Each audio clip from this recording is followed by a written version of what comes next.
최재해 감사원장 말고 오늘 또 하나의 헌법재판소 판단이 있었습니다. 바로 이창수 서울중앙지검장 등 검사 3명에 대한 탄핵 심판에 대해서는요. 재판관 모두 전원일치, 다른 의견도 없었습니다. 계속해서 변경되는 소추 사유를 자세히 살펴봐도 실질적으로 무슨 내용인지 특정하기가 어렵습니다. 여러 말씀들을 하시지만 결국 본건 탄핵 소추는 사건 처분에 대한 불복이고, 이 사건 탄핵 소추는 저희 동료 검사들과 많은 공직자들에게 심각하게 부정적 영향을 주고 있다는 점을 지적하지 않을 수 없습니다. 시간이 흐를수록 사랑하는 이들에게 심려를 끼친 것 같아 괴로운 마음이 드는 것이 사실입니다. 수사관서에 출석하여 조사받는 것이 현재의 곤란한 사정이 있으면 다른 장소에서의 조사를 고려할 수 있습니다. 현직 대통령의 배우자를 소환하여 조사하는 데 따르는 경호상 어려움, 유사한 전례에 비추어 볼 때 대통령 경호처 부속 청사에서 피의자 조사를 한 것이 수사에 관한 재량을 남용한 것이라고 단정할 수 없습니다. 보신 그대로요. 문영배 대행의 저 말. 애초에 민주당이 주도한 탄핵 소추 안에는 이 검사 3명, 김건희 여사 수사, 특혜, 부실 수사한 거 아니냐. 허위 수사 결과를 유포했다. 이건 또 나중에 이창수 중앙지검장관 뺐단 말이죠. 다음 화면을 보겠습니다. 이현정 의원님. 네.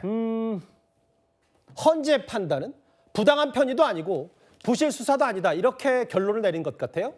제가 그 서두에 민주당이 좀 반성을 해야 된다라는 이야기를 하니까 두 분께서는 피청구인들이 반성하라고 이야기하셨는데 민주당은 아무 잘못이 없습니까? 자, 이게요. 제가 아까 말씀드렸지만 탄핵이라는 거는요. 공직자에게 최고의 어떤 형벌입니다. 중대한이라는 말이 제가 붙었다고 이야기를 했잖아요. 근데 우리 역대 정부에서 탄핵이 몇 차례 됐나요? 이렇게 한 정권마다 탄핵이 29차례 시도된 적이 있습니까? 거의 없었습니다. 자, 그런데 이 정부 들어와서 이렇게 많은 탄핵을 했습니다. 근데 사안을 보십시오. 이게 예를 들어서 뭐 경고나 징계나 뭐 고소 고발이나 이런 걸로 처리할 수 있는 문제인데 이거를 굳이 지금 탄핵으로 전부 다 이 민주당이 몰고 간 거 아니겠습니까? 사안 따져보면 자, 과거 정부에서 이 정도 예를 들어서 문제 있는 게 없었을까요? 다 있었죠. 그때는 왜 탄핵을 안 했겠습니까? 제가 말씀드렸듯이 공직자 탄핵은 직무가 정지되기 때문에 굉장히 중대한, 지금 서울중앙지검은요, 전국 검찰청 중에서 70%의 사건을 처리하고 있는 부서입니다. 얼마나 일들이 많겠습니까? 여기에 좀 주요 보직의 3명을 다 지금 탄핵을 한 거 아니겠습니까? 속출한 거 아니겠습니까? 그것도 지금 김건희 여사를 별도의 장소에서 지금 조사를 했다는 그 이유로. 자, 그런 것 같으면요, 역대 정부에서 이런 일이 있었습니다. 그때는 왜 탄핵이 안 이루어졌겠습니까? 정말 이게 중대한 문제인가요? 전 정말 그걸 묻고 싶습니다. 정말 민주당이 정권을 잡았을 때도 이런 문제 가지고 탄핵하면 과연 수긍을 하겠습니까? 저는 그렇기 때문에 제발 좀 건이 되는 걸 가지고 탄핵을 했으면 국민들이 공감을 할 겁니다. 얼마나 건이 안 됐으면 헌법재판관 8명 전원이 이게 안 된다라고 이야기를 했겠습니까? 그러면 최소한 국민들에 대해서 이렇게 혼란돼서 최소한의 반성하는 빛은 있어야 될 거 아니겠습니까? 그런데 이제 피청구인들한테 반성하라고요? 뭘 반성합니까? 두 분께도 질문 기회를 드려야 될 것 같은데 지금 보시면 그대로예요. 여기 자막에. 가장 간명해요. 왜냐하면 감사원장 건과는 달리 이번 이창수 서울중앙지검장을 포함한 검사 3명은 재판관의 뭐 별개 의견, 다른 의견도 없이 만장일치 8대0 그냥 기각입니다. 특히 이 부분이 있어요. 김건희 여사 봐주기 수사한 거 아니냐, 서울중앙지검에서. 소환도 않고 별도의 장소에서 조사했다. 특혜를 제공했다. 현직 대통령의 배우자, 경호상 어려움 등의 전례가 있기 때문에 부당한 편이 아니다. 헌법재판관의 결론은 이렇습니다. 헌법재판소의 결론은 하나, 다만 또 단서를 붙였죠. 김건희 여사에 대한 도이치모터 주가 조작 사건에 대한 수사의 의무는 여전히 남는다. 그러니까 이제 이 검사들에 대해서 이 행위에 대한 어떤 위법 행위에 대해서는 정확하게 이게 위법이다 아니다라고 판단했을 때 위법이 아니라고 본 것이죠. 다만 무능함을 지적을 한 것이죠. 그러니까 무능함과 태업 때문에 결국에 이거를 자격을 정지할 수 없는 거 아니에요. 예를 들면 공무원이 무능해요. 무능한 거는 이 징계의 사유가 아닙니다. 일을 못하거나 일부러 그냥 일을 태만히 하는 것은 자격의 정지의 사유가 안 된다는 것을 저는 얘기하는 것인데, 다만 김건희 여사에 대한 도이치모터 주가 조작 사건은 다른 어떤 피의자나 혐의자에 비해서 압수수색이라든지 어떤 조사라든지 이런 부분들의 수사가 좀 의문스럽다는 것을 꼬리표로 남겨놓습니다. 결국에는 이 부분은 자격은 살려놓지만 행여나 이 도이치모터 주가 조작 부분에 있어서는 형사소송으로 직권에 대한 남용 부분들은 다퉈라라고 헌재는 그렇게 넘겨놓은 거예요. 그렇기 때문에 저는 이 징계재판을 가지고 마치 이 검사들이 형사재판까지도 면접으로 받은 것처럼 생각하면 안 되고 이건 자격에 대한 심판에서 그래 당신들은 무능한 것 같은데 위법은 아니야. 그래 한번 가서 똑같은 일을 저지르지 마시고 제대로 하시오라고 보내준 것이지 이걸 가지고 뭐 8대 0이니까 이게 모든 게 클리어됐다라는 것은 아닌 것 같아요. 그리고 두 번째, 민주당에 대한 탄핵 남발에 대해서 책임지라고 하는데요. 그 부분에 대해서는 헌재가 또 판시를 하지 않습니까? 다소 정치적 목적과 의도가 있다 손 치더라도 탄핵 소추에 대해서는 남용이라고 볼 수 없다. 이거는 충분히 할 수 있는 것이다라고 했습니다. 그러면 그걸로 끝난 것이지 뭘 책임져요? 근데 이제 서영진 대변인 무능함 밝히려고 국회 문턱 넘어서 탄핵 소추한 건 아닐 거 아니에요? 이거는 무능함의 부분들은 민주당이 탄핵 소추를 할 때는 그 위반 법률 행위에 대해서 충분히 소명이 됐다고 전제를 헌법재판소에 적시를 하잖아요. 근데 제가 쉽게 얘기하는 겁니다. 그러니까 위법 부분에 대해서는 명백히는 없으나 도이치모터 주가 조작 사건 김건희 여사는 우리가 좀 이렇게 일을 좀 허투루 좀 해서 적당히 좀 봐주는 수사다라는 것인데 다른 사람처럼 열심히 안 했다는 거예요. 근데 열심히 안 했다는 것은 그들의 선택인데 그 선택을 가지고 자격을 중재하기는 어렵다. 그 얘기를 하는 것이죠. 알아먹기 쉽게 제가 예를 든 것입니다. 뭔가 좀 더 꿈보다 해몽이 좀 한 발 먼저 나온 것 같아서 제가 질문을 드린 거예요.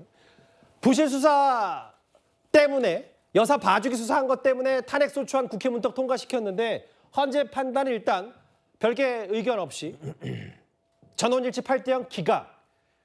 이제부터 여권의 공세가 시작될 텐데요. 민주당의 정치적 탄핵 남발에 대해서 이건 대단히 철폐를 가한 역사적 판결이다 이렇게 권영세 국민의힘 비대위원장은 얘기했습니다. 어제 저와 유튜브를 직접 촬영한 한동훈 전 대표는요. 민주당의 줄 탄핵에 대해서 한 아이스크림 브랜드에 빗대기도 했습니다. 탄핵을 30번, 이제 뭐 진짜 베스킨라빈스 서리온이 됐네요. 31번까지 갔어요. 야, 저는 30번을 넘길 줄은 정말 몰랐습니다. 그거 조심할 줄 알았거든요. 29하고 30은 기분이 다르잖아요. 그런데 뭐든 할 거라는 것 예측 가능하지 않습니까? 이재명 대표와 민주당이 제시하는 미래가 얼마나 위험한지 설명하는 것은 과거의 얘기, 과거에 천착하는 얘기가 아닌 겁니다. 저희가 뭐 특정 아이스크림 브랜드를 말씀드릴 수는 없습니다만 뭐 30번째, 31번째 아직 가진 않았는데 29번째까지 줄 탄핵, 무더기 탄핵, 무차별 탄핵 뭐 이런 걸 지금 여권 사람들이 얘기하고 있어요. 사죄하라, 이재명 대표 감옥행 도피용 뭐 이런 얘기했는데 특히 한동훈 전 대표가 뭐라 그랬냐면 사적 복수 아니냐 이렇게 표현을 했어요. 다음 화면을 보겠습니다. 이재명 대표의 재판을 위한 사적 복수 때문에 이 검사 3명에 대해서 탄핵 소추안 통과시킨 거 아니냐. 정혁진 변호사님. 네네. 이번에 탄핵 소추가 됐던 조상원 4차장 검사, 대장동 위증교사 의혹, 백현동 의혹, 성남FC 연구 의혹, 서울중앙지검에서 관할하고 있고 돈봉투 수수역의 최재현 반부 패수사 2부장. 정혁진 변호사 생각도 이게 사적 복수라고 생각하세요? 글쎄요. 저는 그런 걸 다 떠나가지고 뭐 여권에선 역사적 판결이라고 이야기했는데 제가 봤을 때는요. 역사적 판결이 아니고 완전히 코미디 판결이에요. 왜 그런가? 이창수 검사장 탄핵 소추됐단 말이에요. 그런데 이 탄핵 소추할 때 누가 찬성표를 던졌겠습니까? 이성윤 의원도 찬성표를 던졌을 거 아니에요. 이성윤 의원은 어떤 분입니까? 이창수 검사장의 선배 중앙지검 검사장이에요. 그때 이성윤 의원이 중앙지검 할 때 뭐 했습니까? 도이치모터스 관련된 수사를 가장 오랜 기간 동안에 가장 꼼꼼히 이잡듯이 했던 사람이 그게 누군가? 그게 이성윤 의원이었잖아요. 이성윤 전 검사장이었잖아요. 그런데 이성윤 전 검사장이 그렇게 샅샅이 수사를 해놓고도 매듭을 짓지 않고 그냥 떠나버렸단 말이에요. 그러니까 어쩔 수 없이 이창수가 자기 앞에 들어온 그걸 갖다가 매듭 지을 수밖에 없고 결론을 갖다 낼 수밖에 없었던 건데 그런 후배를 선배가 탄핵을 한다? 이게 코미디가 아니고 뭐겠습니까? 거기에다가 조금 전에 봤듯이 그다음에 뭐 이제 부장검사, 차장검사, 그다음에 이창수 검사장까지 세 검사들이 다 뭘 했습니까? 이재명 대표에 대한 대한 의혹, 백현동, 위증교사 등등등 그런 거 수사했던 사람 아닙니까? 예. 그러니까 이런 탄핵을 보고 우리는 어떻게 생각할 수 있느냐? 이것은 탄핵을 위한 탄핵이다. 정치적 목적의 탄핵이다. 예. 민주당이 자기의 힘을 과시하기 위한 탄핵이다. 그다음에 결론적으로는 검사들로 하여금 수사를 못하게, 수사를 방해하기 위한 탄핵이다. 이렇게 결론을 낼 수밖에 없는 것이 아닌가. 저는 그렇게 생각이 됩니다. 그러니까 이 부분이에요. 서해 공무원 피격 은폐, 탈원전 통계 조작 의혹 등 감사했다. 문재인 정부. 뭐 이 부분. 백현동 성남FC 사건 지휘했다. 이재명 대표. 그 각기 검사 3명이 본인이 탄핵 소추가 됐을 때 심경을 한번 들어볼 수 있을까요? 오랜만에 저 그래픽으로도 준비가 돼 있는데 그 부분이에요.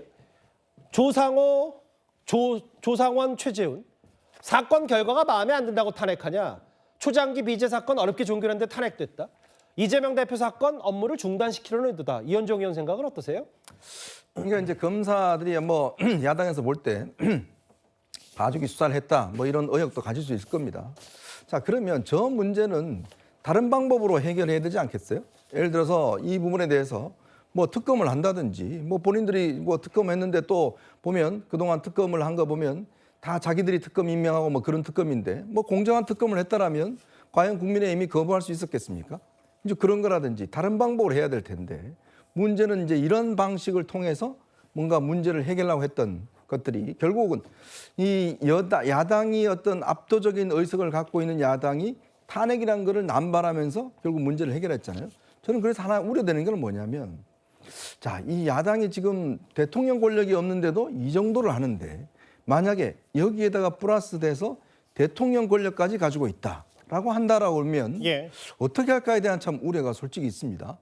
왜냐하면 지금은 그나마 대통령이 거부권이라는 어떤 무기가 있기 때문에 나름대로 방어를 하고 있지만 만약에 민주당이 집권을 하게 될 경우는 의석도 많고 대통령 권력도 가지고 있고 아마 그런 상태가 될 거예요. 이제 그렇게 되면 국정의 어떤 브레이크를 걸 수 있는 아마 이 기제가 전혀 없게 되는 거 아니겠습니까? 자, 그런 상황에 대해서 이제 지적을 하고 싶고 또 하나 지적하고 싶은 것은 아까 이성윤 의원 말씀하셨는데 이성윤 의원 얼마 전에 공수처장 앞에 놓고 대통령실 가서 총을 맞더라도 끌어내라 예. 이런 이야기를 했어요. 자, 근데 그 당시에 본인은 이 사건 수사의 책임자였습니다. 도이치모터스 사건. 그때는 왜 윤석열 총장하고 싸우면서 이걸 관철시키지 못했을까요? 아무 말도 못하고 있다가 이제 국회의원이 돼서 이제는 그냥 그 공수처장한테 총을 맞아서 잡아내라고 이야기를 하는데 예. 그러면 본인은 이 사건에 대한 책임을 어떻게 질 건가요? 저는 그 문제를 묻고 싶습니다. 그 줄탄핵의 근본은 이재명 대표의 사법 리스크 때문이다. 장유미 변호사 생각은 어떠세요? 네, 동의하기 어렵습니다. 기본적으로 검찰 수사 어떻게 했습니까? 김건희 여사에 대해서 면죄부를 못 줘서 안달이 났었죠. 예. 어느 국민이 이런 식으로 조사받습니까? 검찰이 휴대전화까지 반납하고 황제 조사하는 거 이거 점검해야 됩니까? 안 해야 됩니까? 그리고 어떻게 했습니까? 어떻게 피의자를 불구속하고 그러니까 불기소하면서 4시간이 넘는 브리핑을 하는 건 유례가 없는 일이었죠. 그런데 거짓말까지 섞어가면서 했습니다. 김건희 여사에 대해서 압수수색 단행했다고. 바로 다음 날 들통날 거짓말이었습니다. 예. 서울중앙지검에 대한 국정감사에서 압수수색 영장은 한 번도 청구한 적이 없다라는 사실을 사실상 중앙지검장이 실토했거든요. 예. 그러면 국회가 할 수 있는 유일한 권한은 헌법에 명기된 탄핵 소추를 통과시키는 겁니다. 특검이요? 이거 국민의힘이 동의했습니까? 번번이 거부권 행사하는 이 대통령, 이성윤 의원이요. 예. 그 당시에 검찰총장이 윤석열 대통령이었습니다. 본인이 압박을 받아서 수사하지 못했다는 이런 맥락, 이거 김건희 여사 정확하게 수사받았다고 국민들이 납득하고 계십니까? 이런 부분과 관련해서 탄핵을 하는 유일한 본인들의 의무를 한 부분, 기각이 결과적으로 됐다라고 해서 이 절차 자체가 무용했다? 예. 동의하기 어렵습니다. 자, 유일한 이야기를 말씀하셨는데 국회 가지고 있는 권한은 많습니다. 예. 국정조사도 할 수가 있고요. 또 여러 가지 방법이 있죠. 예. 자, 특검도 왜 통과 안 시켜줬다고 그랬는데 만약 특검을 보시면 그때 특검을 자신들이 임명하는 특검으로 했잖아요. 그러면 그걸 옛날에 했듯이 공정한 특검으로 했으면 아마 여론의 상당한 지지를 받았을 겁니다. 예. 자, 그런 수단이 있는데 탄핵이 유일하지는 않습니다. 탄핵이 한 거는 마지막 수단이란 겁니다. 툭하면 탄핵이냐 뭐 이런 부분 때문에 오늘은 최재 감사원장 그리고 이창수 서울중앙지검장을 포함한 검사 3명 모두 4명에 대해서 헌법재판관 전원 일치 8대0 기각이었습니다.